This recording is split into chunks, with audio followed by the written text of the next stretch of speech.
Hi hello ನಮಸ್ಕಾರ ಎಲ್ರಿಗೂ. Welcome to my channel. ನಂದು ಹೇರ್ ಕೇರ್ ರೊಟೀನ್ ಇದು. ಹೇರ್ ಕೇರ್ ರೊಟೀನಲ್ಲಿ actually hair care tips series ಇದು. ನಿಮಗೆ ಯಾವುದೇ ರಿಗಾರ್ಡಿಂಗ್ ಹೇರ್ ಕೇರ್ ಟಿಪ್ಸ್ ಬೇಕು ಅಂದರೆ ನಾನು ಕೊಡ್ತೀನಿ. ಯಾವಾಗಾದರೂ ನೀವು ಒಕೇಶನಿಗೆ ಹೋಗಬೇಕು, ಹೆಡ್ ವಾಶ್ ಮಾಡೋಕ್ಕಾಗಲ್ಲ, ಮಳೆ ಬರ್ತಿದೆ, ಹೇರ್ ಸ್ಮೆಲ್ ಬರ್ತಿದೆ ಅಂದರೆ ಡೈರೆಕ್ಟ್ ಪರ್ಫ್ಯೂಮ್ ಯಾವತ್ತೂ ತಲೆಗೆ ಹಾಕ್ಕೋಬಾರ್ದು.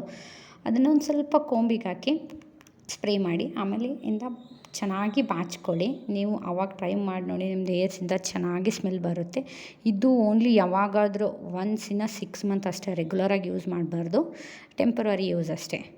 ಇದು ನನ್ನ ಫಸ್ಟ್ ಟಿಪ್ಪು. ಸೆಕೆಂಡ್ ನಾನು ಏನು ಹೇಳ್ತಿರೋದಂದರೆ, ಯಾವಾಗಲೂ ಗೊತ್ತಾ ನಿಮ್ಮದು ಹೇರ್ಸ್ನ ಈ ಥರ ರಫ್ ಆಗಿ ರಬ್ಬರ್ ಬ್ಯಾಂಡ್ ತೊಗೊಂಡು ಟೈಟಾಗಿ ಪೋನಿಟೇಲ್ ಮಾಡೋದು, ಅದನ್ನು ಹೀಗೆ ಎಳೆಯೋದು, ಜಗ್ಗೋದು ಮಾಡಬಾರ್ದು. ಅದನ್ನು ಮಾಡಿದರೆ ತುಂಬ ಹೇರ್ ಫಾಲ್ ಆಗುತ್ತೆ.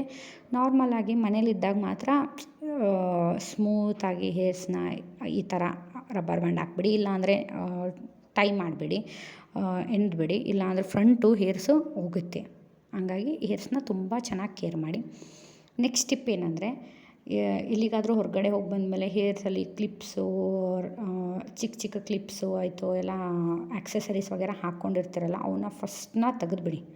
ತೆಗೆದಿಟ್ಬಿಟ್ಟು ಏನು ಮಾಡಿ, ಚೆನ್ನಾಗಿ ತಲೆಗೆ ಆಯಿಲ್ ತೊಗೊಂಡು ಮಸಾಜ್ ಮಾಡಿಬಿಡಿ. ಎಷ್ಟು ಆರಾಮಾಗಿರುತ್ತೆ ಗೊತ್ತಾ. ಮಸಾಜ್ ಮಾಡಿ ಫಂಕ್ಷನ್ ಆದಮೇಲೆ ನೀವು ಬರ್ತಿರಲ್ವ, ಹೆಂಗಾದರೂ ಹೇರ್ ಗಲೀಜಾಗಿರುತ್ತೆ, next day compulsory head wash ಮಾಡಿ, ಚೆನ್ನಾಗಿ ಮಸಾಜ್ ಮಾಡಿ. ಮತ್ತು ಮಸಾಜ್ ಯಾವ ಥರ ಮಾಡಬೇಕು ಅಂದರೆ, ಆರಾಮಾಗಿ ನೀಟಾಗಿ ಮಾಡ್ಬೇಕು. ಆ ಥರ ರಫಾಗಿ ಮಾಡಿದರೆ ಹೇರ್ ಫಾಲ್ ಆಗೋದಂತೂ ಕಂಪಲ್ಸರಿ. ಆ ಥರ ಮಾಡೋಕ್ಕೆ ಹೋಗಬಾರ್ದು. ಚೆನ್ನಾಗಿ ಸ್ಮೂತಾಗಿ ಮಾಡಿ, ನಿದ್ದೆನೂ ಚೆನ್ನಾಗಿ ಬರುತ್ತೆ. ಹೇರ್ ವಾಶ್ ಮಾಡಿದ್ಮೇಲೆ ನೆಕ್ಸ್ಟ್ ಮಾರ್ನಿಂಗ್ ಎದ್ದು ಹೆಡ್ ವಾಶ್ ಮಾಡಿಬಿಡಿ ಅಷ್ಟೇ. ಇದು ನನ್ನ ನೆಕ್ಸ್ಟ್. ಏನಾದರೂ ಕೇರ್ ಮಾಡಿದರೆ ತಾನೇ ನಿಮಗೆ ರಿಟರ್ನ್ ಕೇರ್ ಸಿಗೋದು. ಕಾಮನ್ನಾಗಿ ನೀವು ಹೇರ್ನ ಚೆನ್ನಾಗಿ ಕೇರಿಂಗ್ ಮಾಡಿದರೆ ತಾನೇ ಅದನ್ನು ನಿಮಗೆ ಚೆನ್ನಾಗಿ ಗ್ರೋತ್ ಆಗುತ್ತೆ.